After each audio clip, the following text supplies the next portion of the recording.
各位研究所嘅老友記，歡迎返嚟人類研究所。今日呢，我想同大家拆解一單 case， 係關於一份絕對唔可以俾差評嘅外賣訂單，因為俾差評嗰個可能已經冇機會再叫第二次。我哋成日都話錢唔係萬能，係廢話嚟嘅。喺香港地，錢係續命單。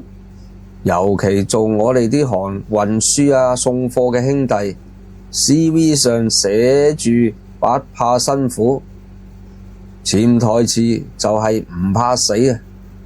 而我哋今次要研究嘅對象火車司機阿強，佢就完美演繹咗咩叫做為咗個紅封包連命都可以唔要。件事發生喺一個濕到可以養金魚嘅夜晚，你知啦，香港嘅春天嗰種回南天唔係濕氣，係一種液態嘅絕望，長身出晒汗，地下嘔晒白泡嗰隻。嗰晚就係咁，主角阿強，一個典型到不能再典型嘅香港打工仔，揸住架二蘇數，密斗5噸半，啱啱喺灣仔俾個客小完，成身臭汗加埋啲怨氣，諗住收工返屋企沖返個靚涼，再上網鬧下人，發洩下啲冤屈氣啊！已經係凌晨1點半，你以為係你嘅私人時間啊？少年，你太年輕啦！佢個電話又響起咗啦。一睇電話個芒上面4個字，狗餅老細啊！你明我明，打工仔嘅悲哀就係你個電話永遠唔係屬於你噶，係屬於你個仆街老細噶。佢頂硬上用僅餘嘅專業精神接咗個電話，喂，老細早晨。電話入面，佢老細把聲沉到好似跌咗落去馬里亞納海溝咁樣，仲要坐住，好似俾人鏈住條死人頸講嘢咁。阿強，唔好意思，知你收咗工噶啦，有批貨好等貨，要即刻送去西環嗰條和合街啊！阿強一聽到和合街呢3個字，個心當堂喺胸口啊跌咗落去膀胱嗰度咁。佢因乜事咁淆底呢？嗱，如果你係老香港，或者你係中意啲 Google 10大猛鬼地點啊嗰啲咁嘅靈異愛好者呢，你都知呢條街呢有啲係山人物近 feel 噶。傳聞話嗰度以前係亂葬崗。又話碼頭啊，有啲水鬼上嚟揾替身咁話。總之就係一個連 Google Map 都想將佢模糊化處理嘅地方啦。阿強本身都唔係好大膽嘅人，當然就梗係有啲腳震。阿強其實好想講，老細，我阿媽今晚煲咗湯等緊我噶。但老細把死人聲跟住就嚟了啦。佢壓到勁低把聲個聲線，好似驚鬼死隔籬隻鬼聽到咁講。阿強，聽住，呢單貨個客仔好有性格，錢俾咗好多，係俾咗好 Q 多，你走多轉啦，最多我私人醒過大到你唔信，一紅封包俾你過肥年啦。只不過，但係但係呢2個字呢，永遠係魔鬼嘅化身嚟嘅。喺合約入邊一定係最細行個字，訂貨唔可以有任何嘅閃失，笨咗一忽，少咗粒釘，所有手尾你自己必須搞翻掂佢噶。哇！聽到呢度，如果係你又會點呢？一邊喺你條頸上邊涼浸浸嘅感覺，另一邊喺你銀行戶口嗰個令人呢心動嘅數字。阿強個腦入面真係天使同魔鬼打咗場 MMA 啦！嗱，最後魔鬼唔單止贏咗，仲拎埋條金腰帶添。好啊，老細，門牌地址啊，唔該你畀我啦。架貨車就咁喺深夜嘅港島，好似一隻迷途嘅甲蟲咁，慢慢爬入西環。越行啲街就越窄，越嚟越黑。兩邊啲唐樓黑麻麻，啲窗好似一個個冇靈魂嘅眼眶咁啤住你。當佢個軚盤扭入和合街嗰一刻，阿強話成架車嘅溫度好似喺夏天直接跳咗去世界末日咁。嗱，老友，唔係你架前七冷氣勁啊，我講緊係嗰種，你記唔記得細個嗰陣，冬天唔戴手套，夠膽死去摸公園嗰條鐵滑梯啊？就係嗰種黐肉，啲寒氣好似針吉咁折入你啲骨頭嗰種感覺。我知，呢個比喻係有啲九唔搭八，但你 get 到就得啦。成條街靜到一個人都冇，連曱甴開 P 啊都聽唔到啊！真係死氣沉沉，搞晒恐怖氣氛。你唯一聽到嘅聲就係自己架貨車嗰副計好似就快斷氣咁嘅聲，同埋自己個心口好似有個鼓手喺度打緊鼓咁，嘣嘣嘣嘅心跳聲。送貨單個地址係和合街 XX 號3樓 B 室。車頭燈照咗過去，係一棟舊到你大力啲呼吸都驚佢會散嘅唐樓，鐵閘生晒鏽，半開半掩。最 Q 邪嘅就係個鐵閘上邊竟然架住咗一串燒到變咗炭、光過你荷包嘅蠟燭。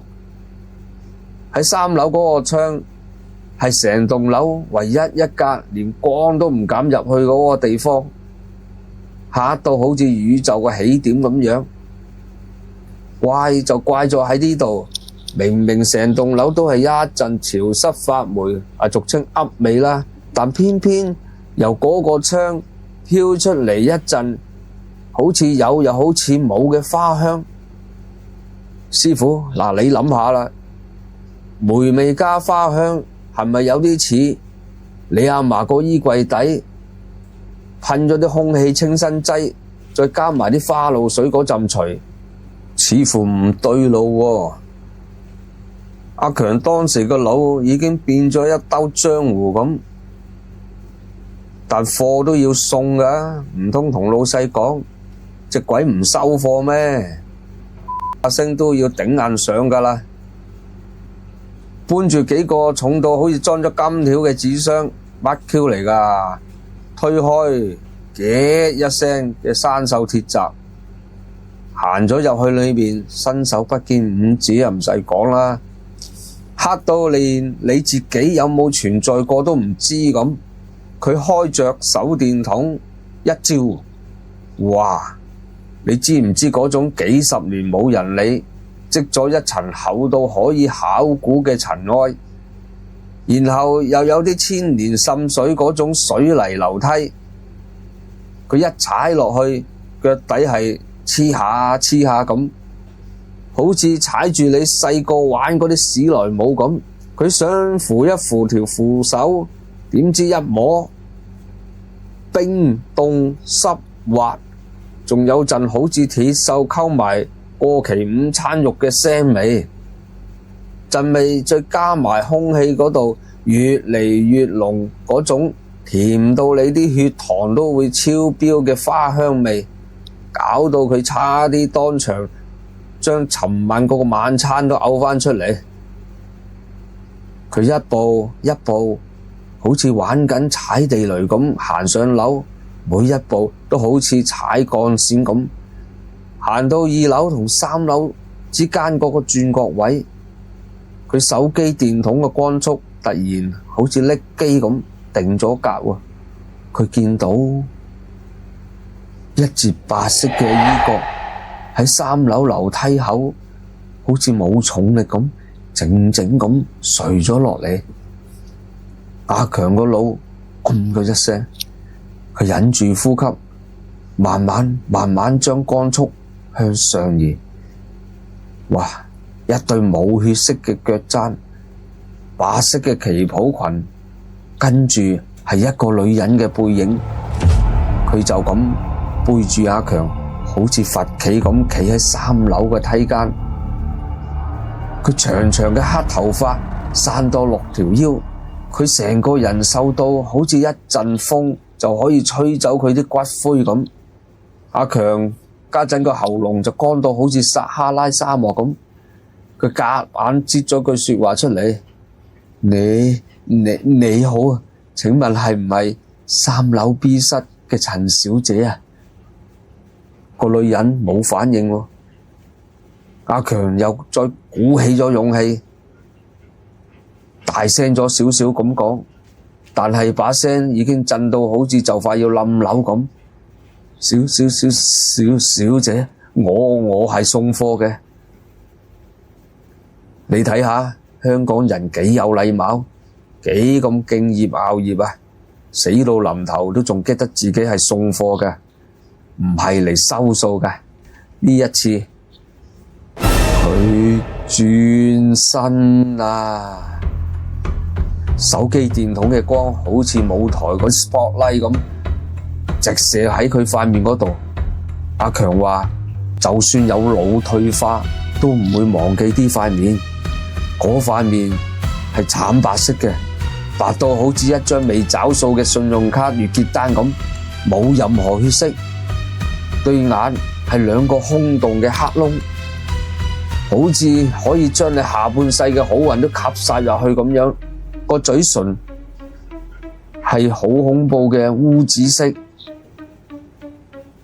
但係最恐怖嘅唔係呢啲，最恐怖嘅係佢個頭顱劇啦一聲向住右邊，好似個鐘擺咁跌咗落嚟，跟住佢個烏紫色嘅嘴角竟然好似撈緊個 GIF 圖咁，一格一格向上翹起，露出咗一個似笑又非笑嘅表情。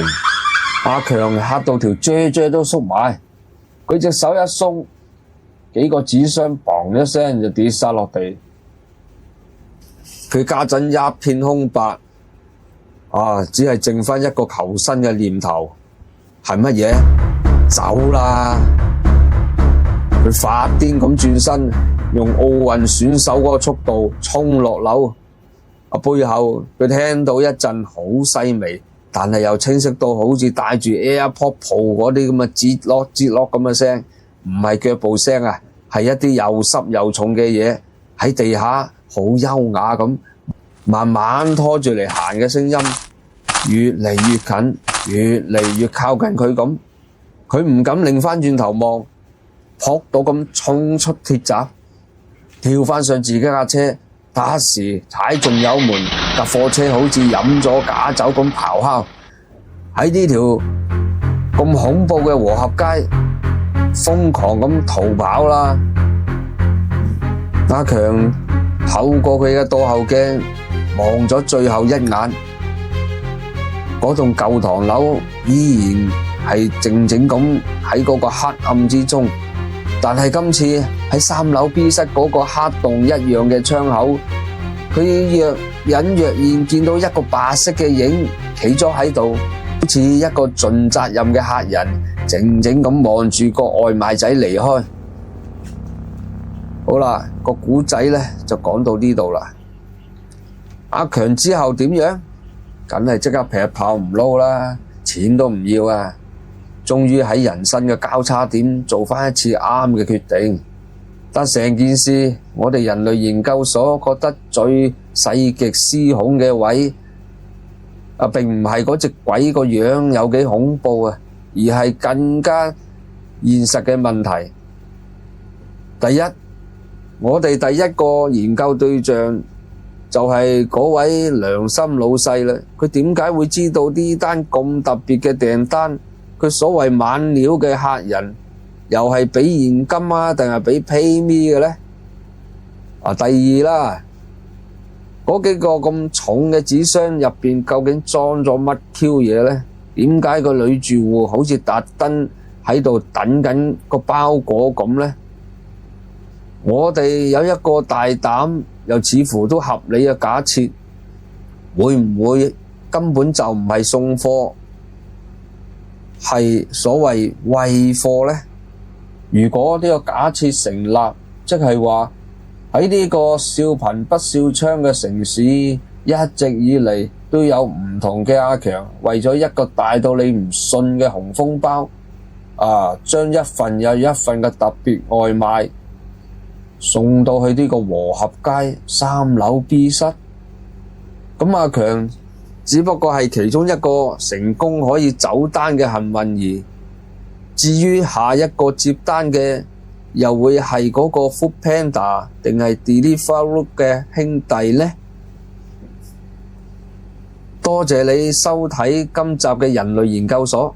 如果你對呢單外賣事故有任何睇法，或者你都聽過關於和合街嘅八卦事，歡迎你喺下面留言同我哋一齊研究。我哋下集再見，請大家讚好、分享同埋訂閱頻道，多謝你哋嘅支持。